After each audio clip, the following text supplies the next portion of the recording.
জ্বালানি তেলের সাম্প্রতিক মূল্য বৃদ্ধিকে ঘিরে রাজধানীর গণপরিবহন খাতে তৈরি হয়েছে এক অস্বস্তিকর পরিস্থিতি। বাস ভাড়া বাড়ানোর বিষয়ে এখনো সরকারের আনুষ্ঠানিক ঘোষণা না এলেও পরিবহন মালিকরা সেই সিদ্ধান্তের অপেক্ষায় রয়েছেন। তবে বাস্তব চিত্র ভিন্ন। মাঠ পর্যায়ে অনেক চালক ও হেলপার ইতিমধ্যেই যাত্রীদের কাছ থেকে অতিরিক্ত ভাড়া আদায় করছেন বলে অভিযোগ উঠেছে, যা নিয়ে যাত্রীদের মধ্যে বাড়ছে ক্ষোভ ও অসন্তোষ।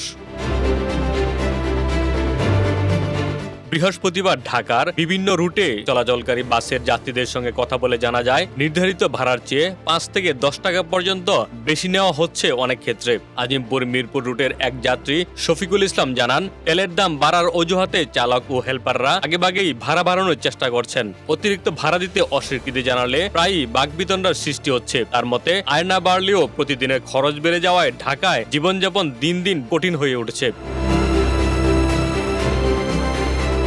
একই ধরনের অভিজ্ঞতার কথা জানান মোহাম্মদপুর ডেমরা রুটের যাত্রী বজলুর রহমান। তিনি বলেন, অনেক সময় ঝামেলা এড়াতে বাধ্য হয়েই অতিরিক্ত ভাড়া দিতে হয়। অন্যদিকে ঢাকা কলেজের শিক্ষার্থী কাউসার হোসেন জানান, যদিও তিনি এখনো হাফ ভাড়া দিচ্ছেন, তবু কিছু ক্ষেত্রে হেলপারদের সঙ্গে তর্ক বিতর্কের মুখে পড়তে হচ্ছে। তবে পরিবহন শ্রমিকদের পক্ষ থেকে রয়েছে ভিন্ন যুক্তি।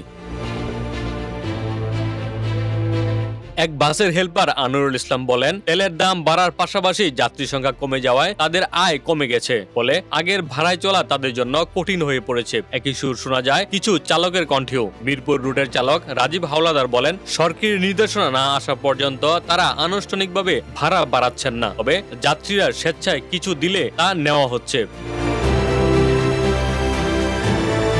এদিকে পরিবহন মালিক সমিতি স্পষ্টভাবে জানিয়েছে যে সরকারের প্রজ্ঞাপন না আসা পর্যন্ত কোনোভাবেই ভাড়া বাড়ানো যাবে না। সমিতির পক্ষ থেকে সকল মালিক ও শ্রমিককে বিদ্যমান ভাড়া তালিকা মেনে চলার নির্দেশ দেওয়া হয়েছে। একই সঙ্গে তারা উল্লেখ করেন, জ্বালানি তেলের মূল্য বৃদ্ধি, ডলারের উচ্চ মূল্য এবং যানবাহনের রক্ষণাবেক্ষণ ব্যয় বেড়ে যাওয়ায় পরিবহন খাত এখন বড় ধরনের আর্থিক চাপে রয়েছে। অন্যদিকে যাত্রী অধিকার নিয়ে কাজ করার সংগঠনগুলো বিষয়টি নিয়ে উদ্বেগ প্রকাশ করেছেন। যাত্রীদের মতে, সরকারিভাবে ভাড়া নির্ধারণের ক্ষেত্রে যাত্রীদের স্বার্থকে যথাযথ গুরুত্ব দিতে হবে। তারা সতর্ক করে বলেছে, যৌক্তিকতার বাইরে ভাড়া বাড়ানো হলে আন্দোলনে নামতেও বাধ্য হতে পারে তারা। সব মিলিয়ে রাজধানীর গণপরিবহন খাতে এখন এক ধরনের অনিশ্চয়তা বিরাজ করছে। সরকারিভাবে ভাড়া পুনর্নির্ধারণ না হওয়া পর্যন্ত এই টানাপোড়েন চলতেই পারে, যেখানে একদিকে বাড়তি ব্যয়ের চাপ, অন্যদিকে সাধারণ মানুষের সীমিত আয়ের বাস্তবতা মুখোমুখি অবস্থানে দাঁড়িয়ে আছে।